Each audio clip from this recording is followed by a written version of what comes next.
it's Kim, and today I'm going to be making a little bit of a different video. I'm going to be reviewing a book called Geekerella by Ashley Poston.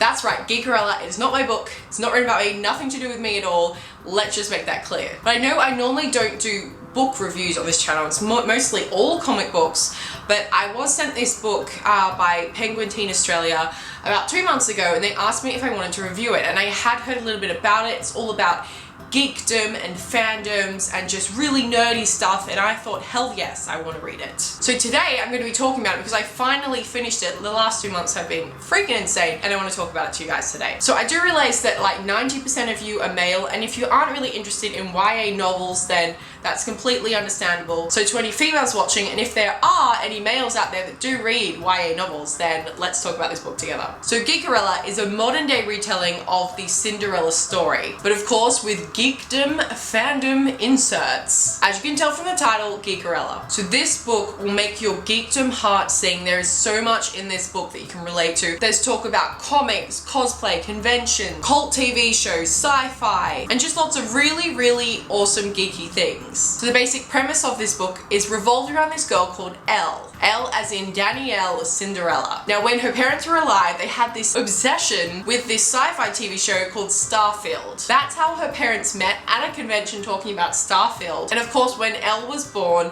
they pulled her into the world of Starfield as well. And out of this obsession for the TV show, her father had created this convention called ExcelsiCon that comes on every year and is just a really, really big convention for all Starfield people, and it's gotten even bigger. There's other sort of cosplays happening like Star Trek, Battlestar Galactica, so many different things, all in this one convention, so it's gotten pretty big. So unfortunately, in true Cinderella fashion, her mother had died at a young age, and her father also died, leaving her alone with her stepmother and her two horrible stepsisters. They all treat her very cruelly, so she's kind of retreated into the world of Starfield and takes this obsession of the show online to this blog that she's created called Rebel Gunner. And online there she connects with other fans, and they all talk about their love for Starfield. Except Starfield is getting rebooted into a feature film, and Elle could not be more dissatisfied for the lead person that they've chosen for the role of Carmender, who is the main hero of the TV show. The actor that they chose for the show is none other than Darian Freeman,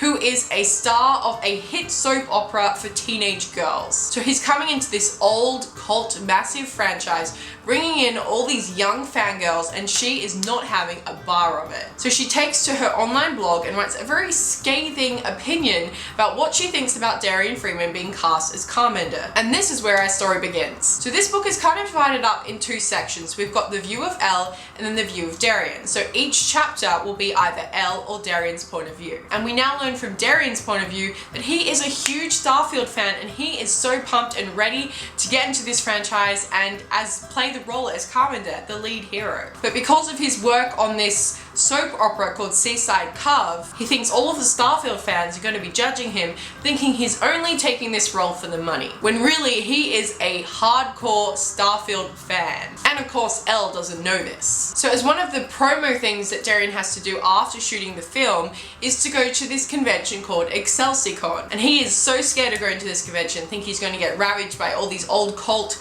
Starfield fans and that he's completely ruined the franchise. So he tries to get out of the convention by going on the website and texting the owner or the creator of ExcelsiCon, which is of course Elle's dad. So this website hasn't been updated in a million years, and obviously Elle's dad is now passed. But Elle has his old phone, and of course Darian's text goes to Elle. And this is where the romance begins. They begin texting each other back and forth, not knowing who each other are. They basically fall in love over this texting. Meanwhile, Elle has decided that she wants to go to ExcelsiCon, escape her stepmother and her stepsister's wraths and the horrible place that she lives in, go to the cosplay competition and enter because she could win a cash prize, tickets to the cosplay ball, and tickets to the premiere of Starfield. So we have all the basic elements of Cinderella. We've got Cinderella, we've got the prince, who is Darian Freeman, we've got the stepmother, the two stepsisters, we also have a fairy godmother whose name is Sage. So basically Elle works in this magic pumpkin van that sells vegan food. Now she works there with a girl called Sage, who's very fashion forward.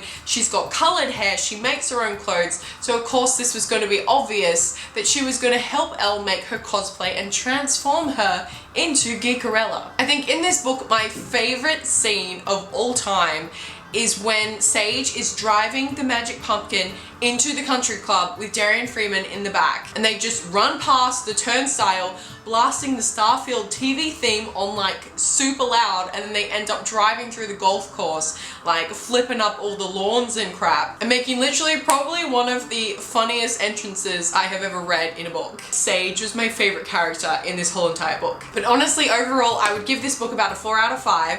I absolutely loved the geek factor, and like when it comes to a retelling of a classic fairy tale, it gets kind of old after a while, but I feel like this book really stepped up in having an element that made it so different, that geek factor, with all the, you know, all of the talk of the conventions and just the fandoms and people trying to tear you down because you have a love for something that they don't understand. So I feel like this really broke through those kind of problems and just told the people reading that it's okay to be involved in a geekdom, to be obsessed with something, because there's just a whole array of people out there that are the same as you. So I feel like this book really shined in bringing those feelings to the surface and letting all geeks know around the world that they are not alone. So I highly recommend reading this book if you really love YA novels, you're a massive geek and just love everything geeky.